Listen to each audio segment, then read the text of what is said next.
Bonjour à toutes et à tous, on se retrouve aujourd'hui sur ma chaîne YouTube pour parler du film Hitman and Bodyguard, réalisé par Patrick Hughes, avec dans les rôles principaux Ryan Reynolds, Samuel Jackson, Salma Hayek, Gary Oldman et Elodie Young. Je l'attendais pas spécialement, on va dire. J'avais vu quelques trailers comme ça un peu partout et bon, ça avait l'air sympa, mais sans plus. Donc je suis allé le voir mercredi au cinéma parce que il n'y avait pas grand chose d'autre à aller voir en fait. Il n'y avait pas grand chose d'autre qui m'intéressait. Et je vais vous donner mon ressenti par rapport à ce Hitman and Bodyguard. C'est réalisé par Patrick Hughes. Pour ceux qui ne le connaîtraient pas, il a réalisé le troisième volet de la saga Expendables. Donc ça va, c'est un film d'action assez bourrin. Je me suis dit, ouais, pour Hitman and Bodyguard, ça peut être cool, vu qu'on sait que Ryan Reynolds aime bien aussi les films d'action où ça bouge pas mal. Donc ouais, ça pouvait être cool sur le papier. Maintenant, sur l'écran, c'est pas si cool que ça. C'est pas dégueulasse, ça se regarde. Maintenant, il y a zéro prise de risque. C'est un film classique de chez classique. Vous allez pas avoir un cinéma révolutionnaire, loin de là.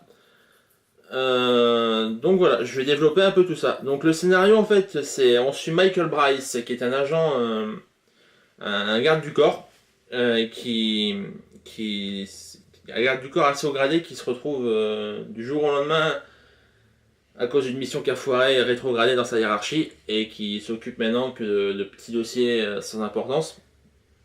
Euh, en parallèle, on va suivre Darius Kincaid, qui est un tueur à gages qui doit se rendre à La Haye pour témoigner contre son ancien employeur dans un procès assez exceptionnel avec de grands enjeux. Donc, euh, Darius doit se faire escorter de Londres, je crois, jusque La Haye.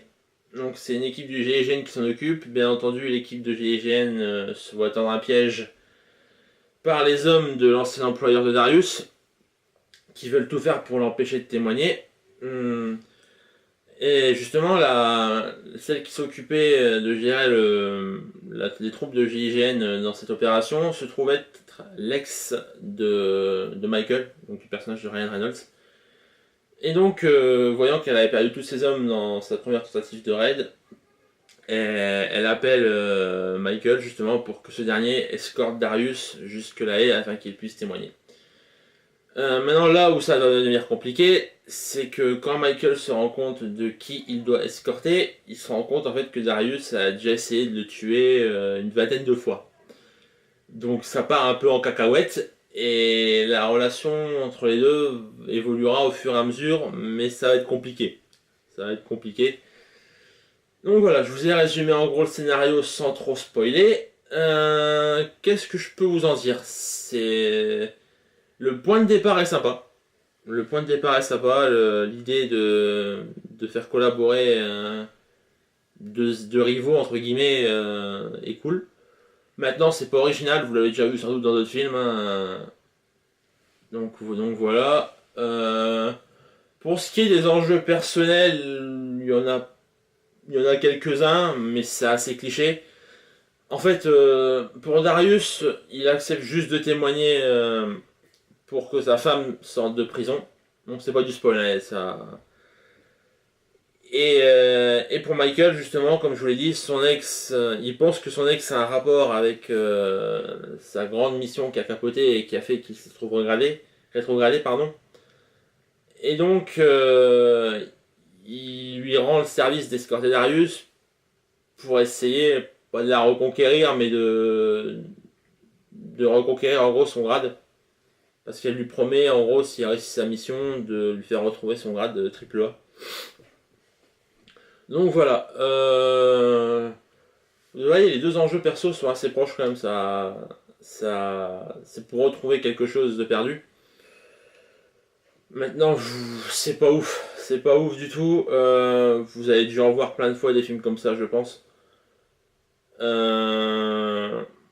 Même la relation entre les deux, bon, elle est sympa, mais y a pas de vraie évolution, si ce n'est vraiment à la toute fin du film. Et puis quand on voit le résultat final, quand on voit le climax, ça n'a pas servi à grand chose, quoi. Ouais, c'est dommage, c'est dommage. Le postulat de départ était cool. Maintenant, je vous dis à zéro prise de risque. Donc, c'est dommage. C'est dommage parce que sur le papier, ça pouvait être sympa. Après, c'est pas dégueulasse, hein, ça se regarde, hein, c'est pas dégueulasse. Maintenant, vous allez pas voir le film de l'année, ça c'est sûr, hein, pas le scénario de l'année. Je vais passer au casting, donc on a Ryan Reynolds dans le rôle de Michael Bryce, justement, dans le rôle du garde du corps. Ah, c'est cool. Bon, je vais plus prendre Ryan Reynolds, hein, tout le monde le connaît. Il a fait Green Lantern, Deadpool. Moi j'aime bien Ryan Reynolds, c'est un acteur que j'apprécie. Même dans Green Lantern, je vais me faire taper dessus dans les commentaires, mais c'est pas grave.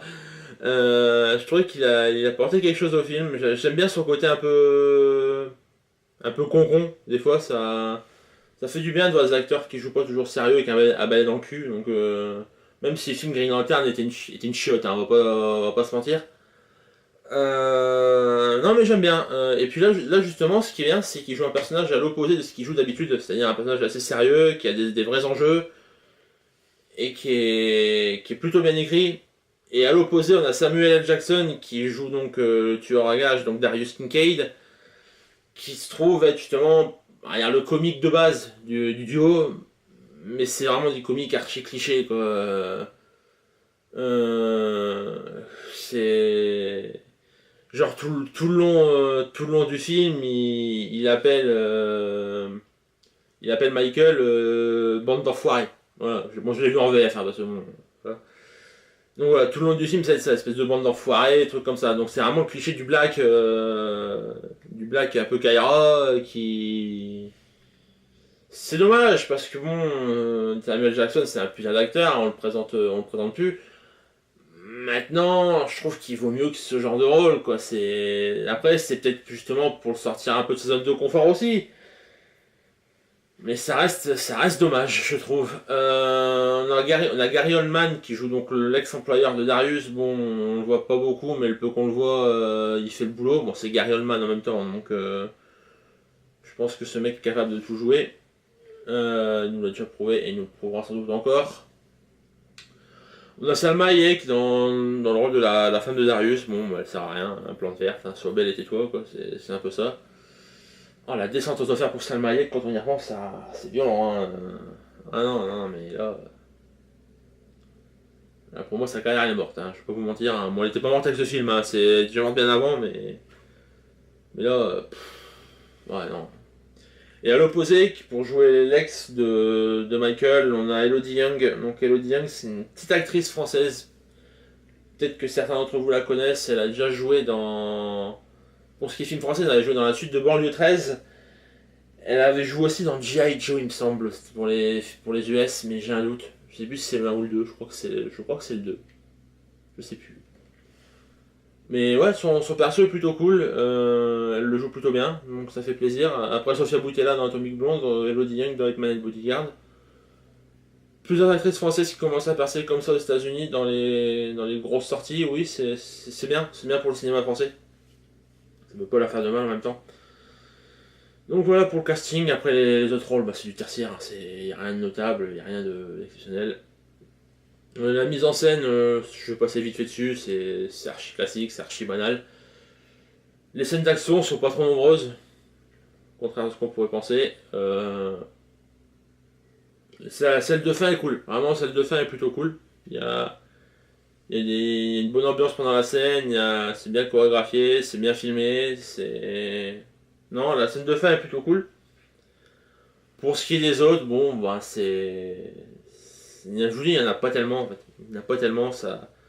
Je sais pas, c'est bizarre. Le rythme est bizarre dans Hitman and Bodyguard. Ça, on voit qu'ils essaient de se concentrer sur la relation entre Darius et Michael. Maintenant, ça prend pas spécialement, je trouve là. Ça fonctionne un peu, mais rien de bien extra. Donc ouais, passable pour moi à ce niveau-là. Non, vraiment, pour vous dire, au bout d'une heure de film, je me disais bon, c'est un peu chiant quand même. Je me fais un peu chier. Il se passe pas grand-chose. Donc ouais, c'est dommage. Il y a zéro prise de risque. Maintenant, est-ce que le film pouvait se permettre d'en faire? Je sais pas. Peut-être que c'est ça, l'enjeu du film au final, hein. Peut-être que la vraie prise de risque, c'est de faire jouer aux deux acteurs principaux les opposés de ce qu'ils jouent habituellement. Je sais pas, En termes de scénario, je vous dis, c'est d'un classicisme absolu.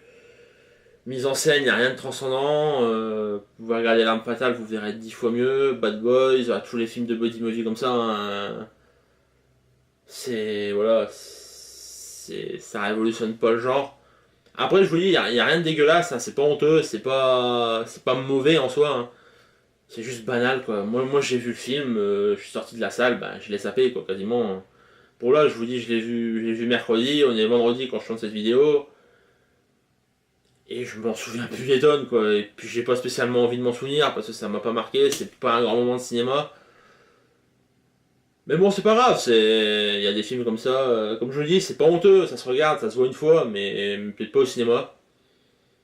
Maintenant, est-ce que je le reverrai? Je pense pas. Est-ce que je vous le conseille?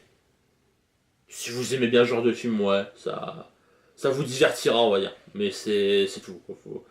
Faut pas vous attendre à une révolution dans le genre, hein. Voilà. Donc voilà, je vais pas m'éterniser dessus, j'ai dit ce que j'avais à dire sur Hitman and Bodyguard. Donc voilà, je voudrais remercier toutes les personnes qui se sont abonnées récemment à ma chaîne, ça me fait très plaisir. Toutes les personnes qui ont liké mes dernières vidéos, qui ont commenté aussi. D'ailleurs, si cette vidéo vous a plu, je vous invite bien entendu à mettre un pouce bleu, à laisser un commentaire.